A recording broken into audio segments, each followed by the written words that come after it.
Hey guys, welcome to Doobies with Doug. Doobie, Doug.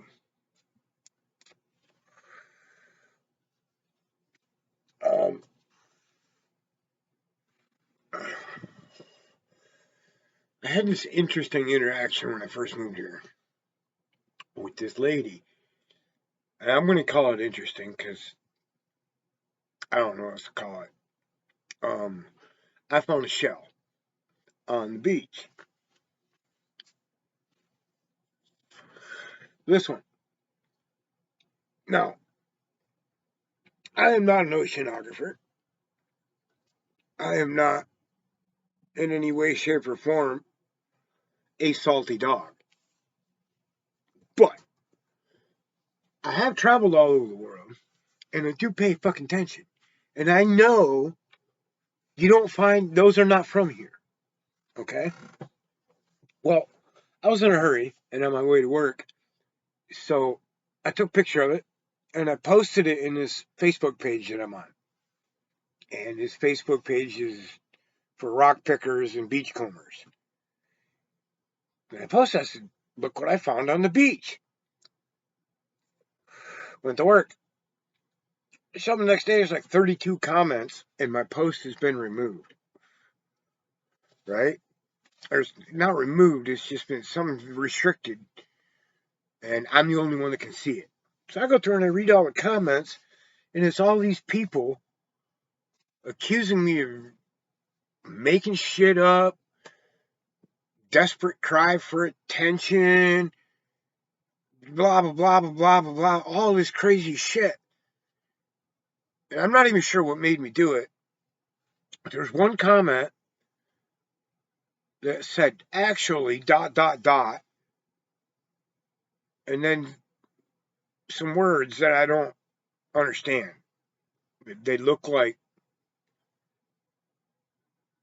when you try to put Japanese into English, it's just some words I don't understand.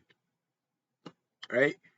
So I click on it, and underneath there's like a whole paragraph and a little link. And I didn't notice it at the time, but there's little flecks of blue paint on it. And when I think it's Indonesian women get pregnant, they paint a shell with the color of the baby they want and throw it in the ocean.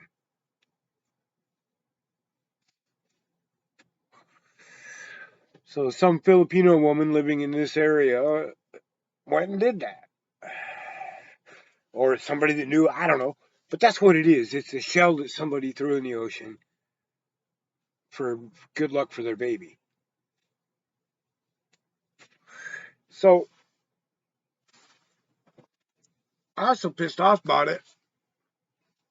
All the bullshit and the Karens coming out of the woodwork that I fucking bailed on the page, blocked anybody that tried to contact me from there. And didn't think about it. Well, here, how it would be just before I got corona, about 2 weeks before that, I was walking on the beach and I meet this woman and we started talking. She's like, yeah, I've never been down here before. You know, I found the trail finally on Google Earth. And she says, you know,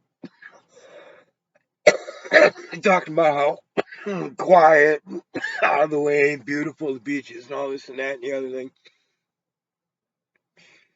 And we talked for like a half an hour sitting on the beach. Well,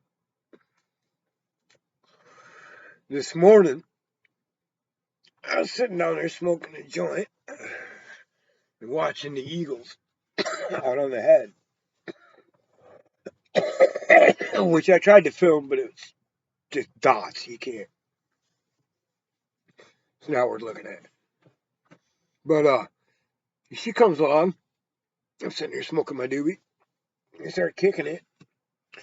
And she's like, yeah, look at these shells I found. No. She's showing me the shells she found. And I was thinking, yeah, I got a whole bucket full of those. And I pipe up and said, yeah, one time I found a South Pacific conch shell down here that somebody had put paint on and thrown into the ocean for good luck. And I seen her make a funny face, and I was like, what? She made like an odd face about it. And I was like. So I went back to that site, it being a small town, and sure enough, it was the Karen that accused me of all this crazy fucking shit.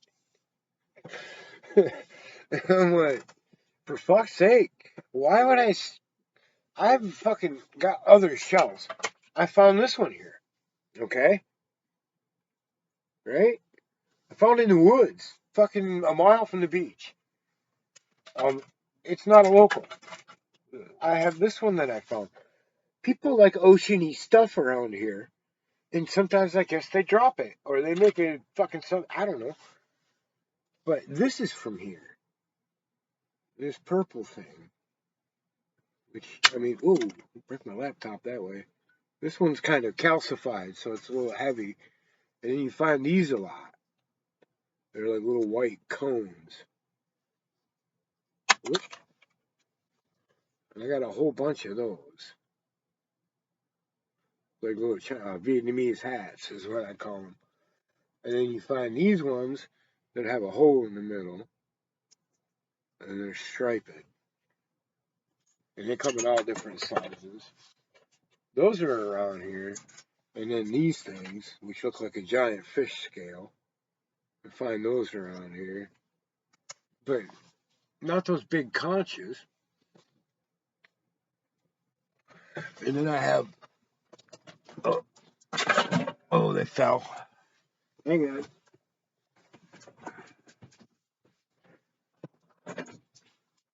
Like literally hundreds and hundreds and hundreds. I got a couple cans, metal cans full of these ones. Which the color doesn't come through real good on this camera, but they're pretty. Maybe if I get them close enough. They're all stripedy and caramel colored and brownish. Yeah, they're neat. So yeah, there's plenty of cool stuff you find around here. Here's another kind that I find here. It's your classic clamshell looking thing.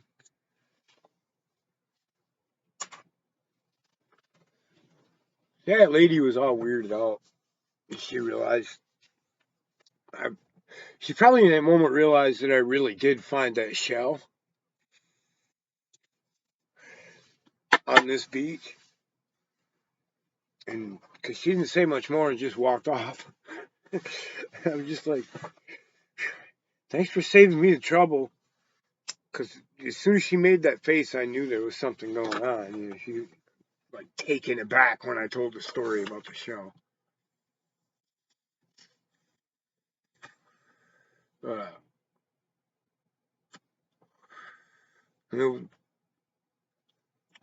it's weird how somebody can be such a uptight Karen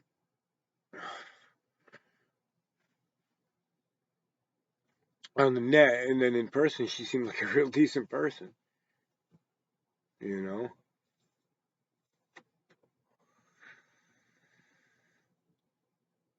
I also found something else out since I moved here. That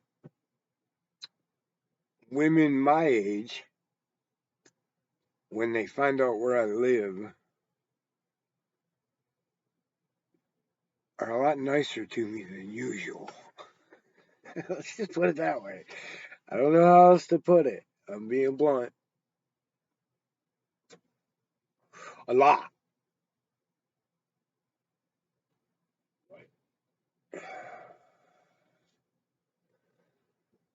So that's not surprising, but it's an odd sensation for me.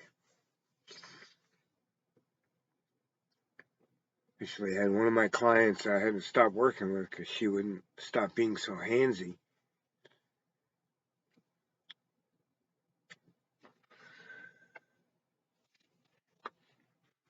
So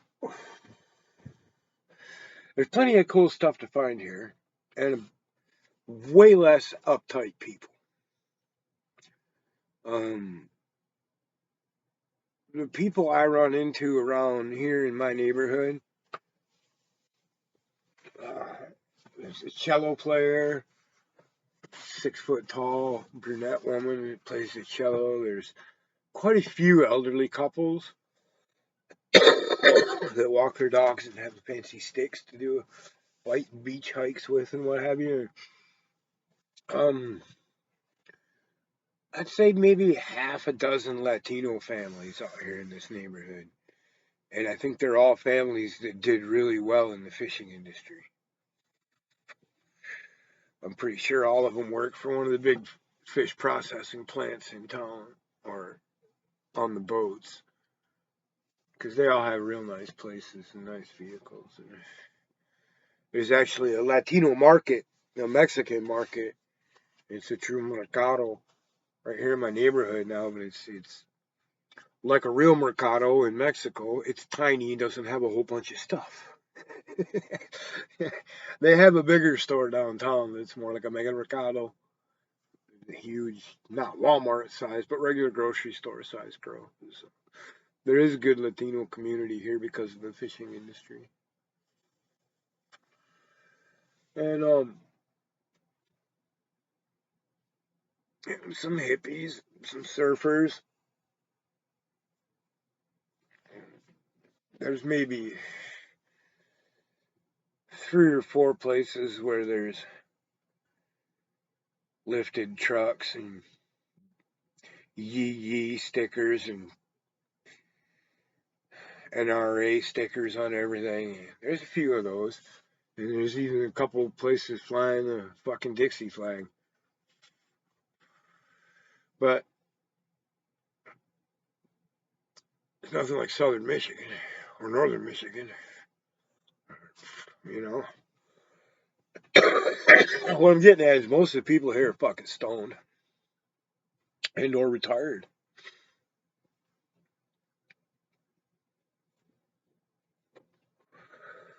So it's a pretty chill atmosphere.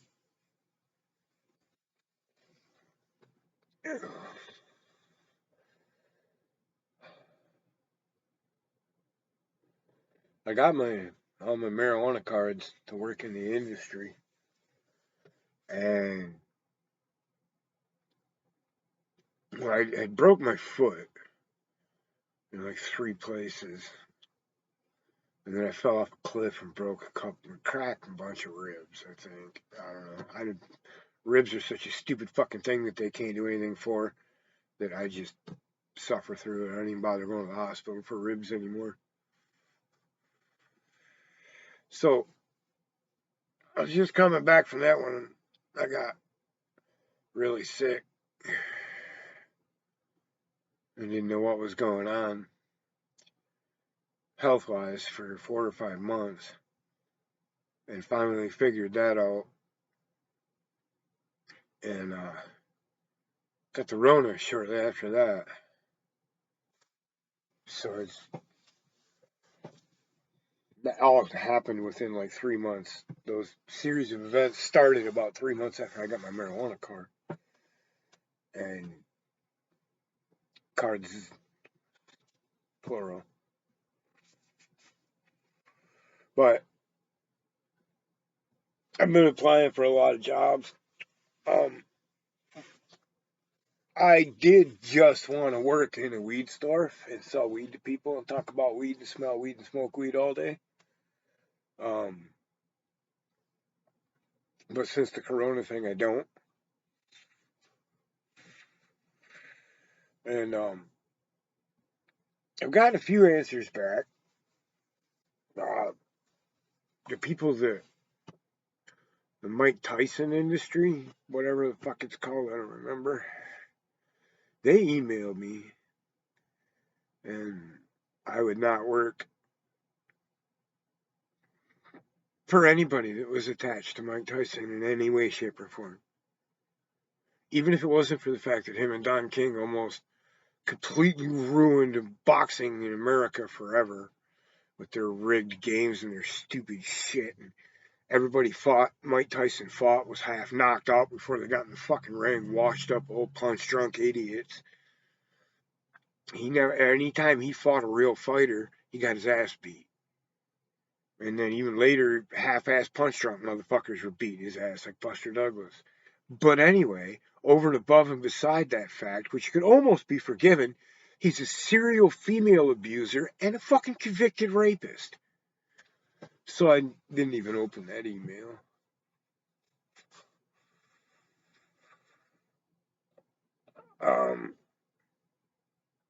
I get offers a lot from like Portland, Eugene, Bend. I don't want to live in the city. I just fucking don't. So there's a lot of weed stores here, but there's no weed industry right in this neighborhood. So what I'm looking to do is in the next 2 months, find a farm to go work on. So I've been targeting everything more towards the farms. And I'm literally, every time I buy weed, I'm looking at the fucking name of the farm and the number and putting it into Google and sending them a resume. Why not? So I'm trying to find a farm that offers some type of housing sitch and work into being up there in the summer and then come down here in the winter. Because I have enough wintertime work here to live on. And if I can go work on the farm in the summer, it means I'm not going to be paying retail prices for weed. And I'm going to be able to save up money all summer long. And just work my little 10, 15 hours a week around here, you know. Because I don't give a flying fuck if I ever see another flake of snow again in my fucking life, man. Anybody that's ever spent a winter in fucking Mansalona, Michigan, or fucking Escanaba, or fucking, I'm over it. Over it.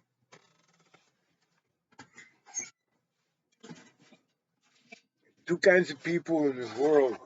One kind live on this side of the Rockies. I don't know what the fuck y'all are thinking.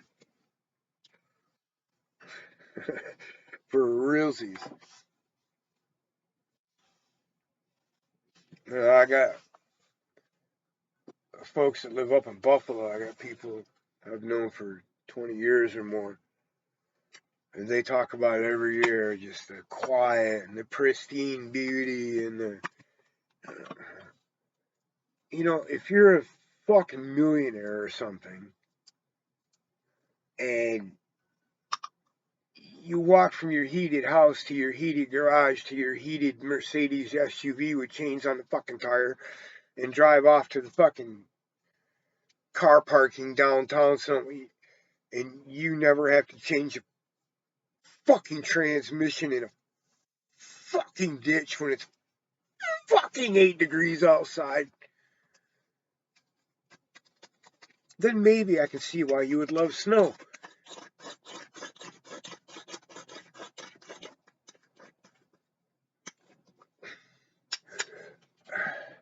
I don't get why, for the fucking life of me, with as easy as it is to transport your ass from one spot on this planet to another, there's a single motherfucker that lives in the snow.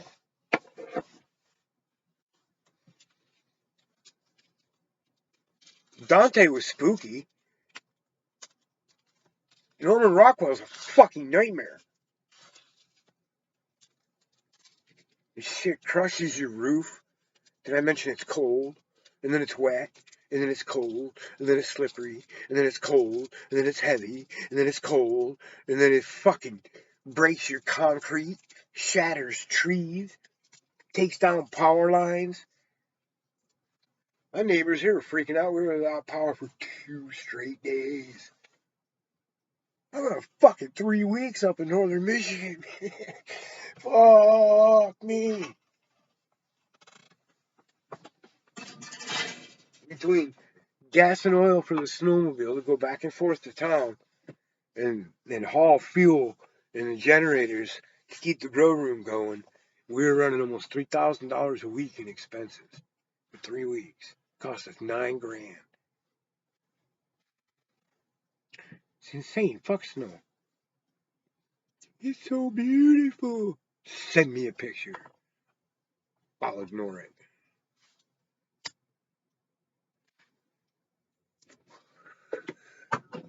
When I was in Oaxaca, in Mexico, I met a Mexican kid that was just obsessed with going to Vermont and playing in the snow. I don't know why Vermont. He read in the book, saw it in the show, something. Vermont. He wanted to go to Vermont and play in the fucking snow. And I would take him in the fucking Mercado and open up the ice cream cooler and stick his hand to the side and go, "You get it?" Fuck snow. That's why the Rockies get covered in snow, to remind me not to go over there. You know what I do when it snows here? Take a nap. It'll be gone when I wake up. It snowed on me in my tent here the year I got here. I woke up and saw it. Rolled over and went back to sleep. Woke up about 11:30. It was gone. And that's the biggest snow I've seen here, and it was half an inch.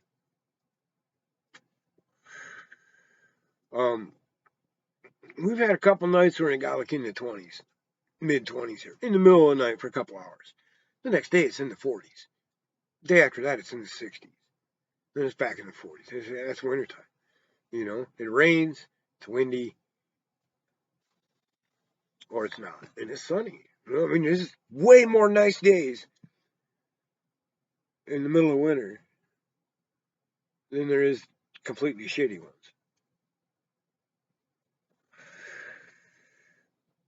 And the weird thing is where I live right on the north side of that head. And the warm air that comes through here, even in the summer, is, of course, the air that comes down from the south. And we're so close to the head, that means we don't get it. It goes right over us. If you go 3 miles up the road that way, excuse me, it'll be 65. And if you go 2 miles to the other side of the head that way, it'll be fucking 75. Right here, it'll be 62. It's weird.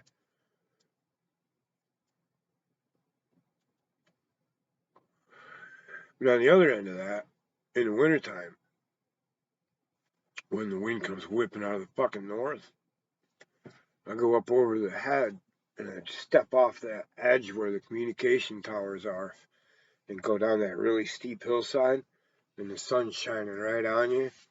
There's no wind at all. None. It's just dead calm down there. Like you can light your cigarette without even cupping your lighter. It's fat as fuck down there. I've posted videos of it. It's cool as fuck.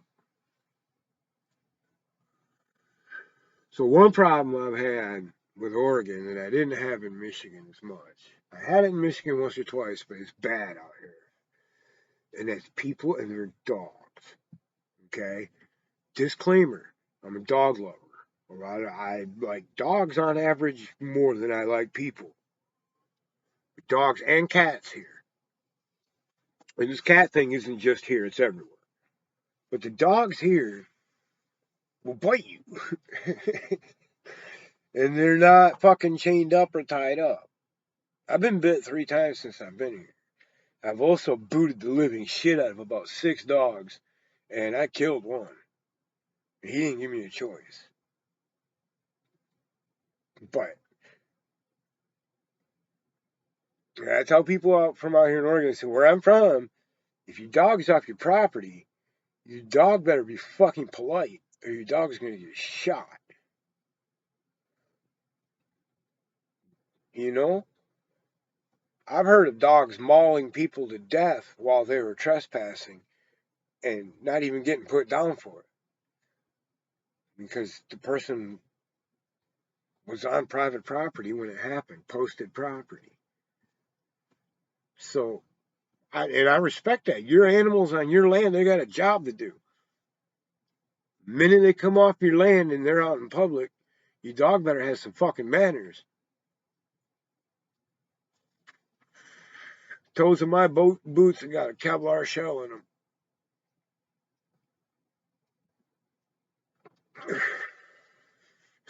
So I've gotten into it with fucking numerous dogs, and people are real apologetic and they're real sorry, and I think it's mostly they don't want to get sued. But, well, the guy whose dog got killed wasn't apologetic or sorry at all. I almost had to get into it with him physically. But, c'est la vie, control your animal. I fixed that one by carrying a rock in each one of my pockets. Most dogs respect the rock the first time it hits them.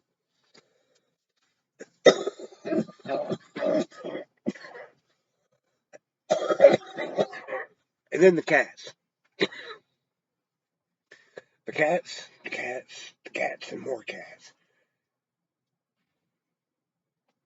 You're gonna let your cat be outside.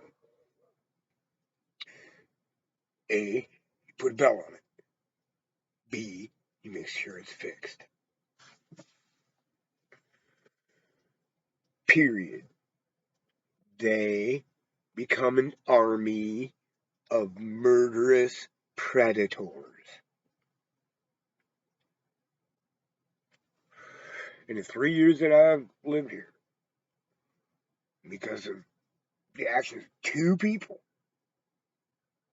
on opposite sides of your head, I've seen the cat population go from about normal of a neighborhood of about 40 or 50 cats, and most of them have a house they go to and get fed, to well over 200 cats. And most of those are feral. And they live all along the head.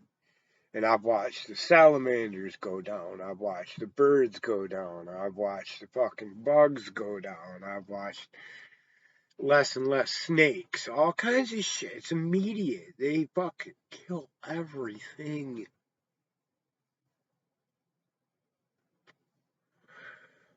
Anybody who knows me knows I'm a cat lover. They are predators. They kill shit. And like here, me and my roommates, we feed the birds. I feed the squirrels. I like squirrels. Partly because I think they're an alien secret army. But I like squirrels. There's a cat around here that's been to the vet twice for catching a rock, but she hasn't come back for thirds. I thought I killed her the first time she had a seizure.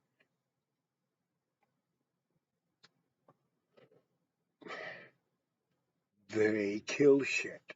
We don't want our shit killed.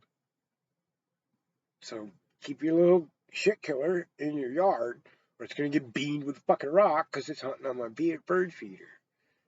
And if you want to feed 80 cats at the back of your fucking door every day, don't be surprised when it's 80, 60, 20, 40, 0. Because someone's going to get fucking tired of it.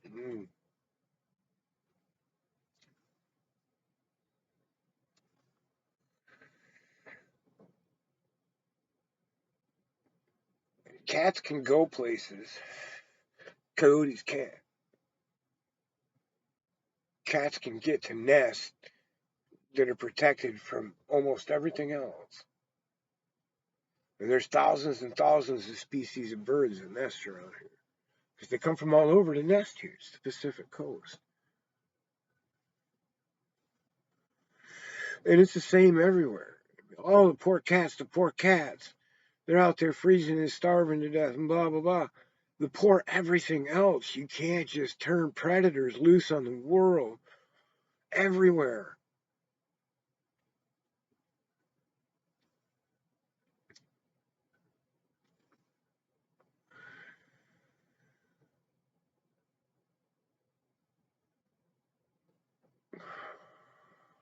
And I don't know why, but the coyotes won't hunt the cats. Probably because the cats can climb trees. But it would seem like they would find where they were at.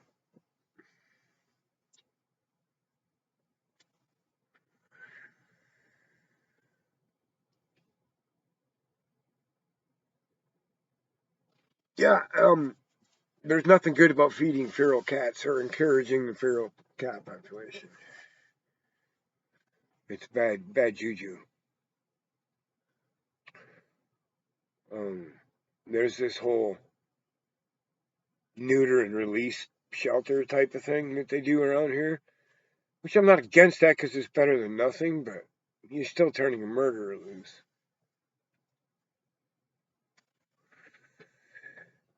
When I did relief work, we went to places that were utterly destroyed. And when all the people go away, and a lot of the people are dead, their pets are left behind to a great degree.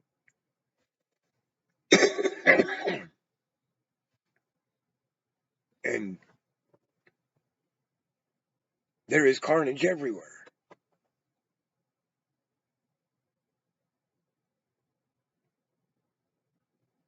And it's dangerous. It's very dangerous.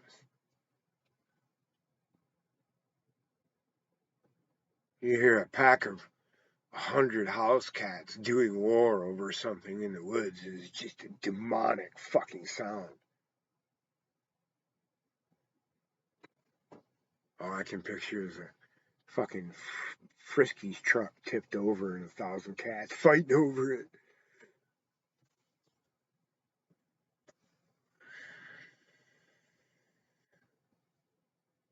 So be conscientious pet owners or I'll boot the fuck out of your pet.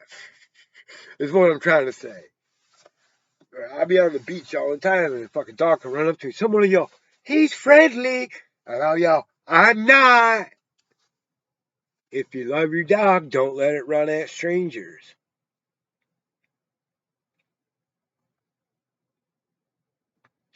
Well, couldn't you tell he was friendly? His tail was up and he was wagging it.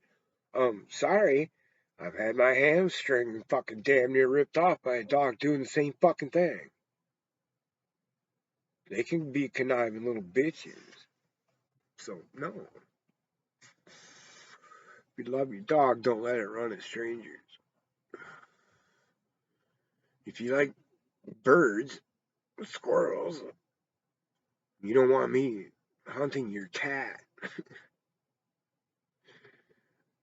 Fucking take care of them. And there's one more thing that cat owners need to get. If you're gonna let your fucking cat run loose, what happens, happens. It's on you. Period. Cat might crash at your house, but a cat on the loose is a cat on the loose. What happens, happens. You can't blame anything that happens to that cat on anybody but the cat.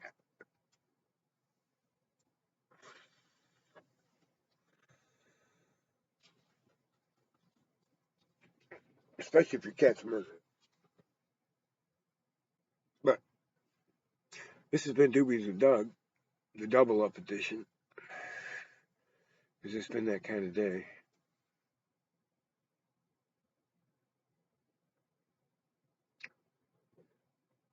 And this is the point where I make like 14 tacos and eat like 13 and a half of them. Oh no! I just remembered I have about 3 pounds of really good lasagna in Jackie's fridge. I gotta go. This has been Doobies with Doug.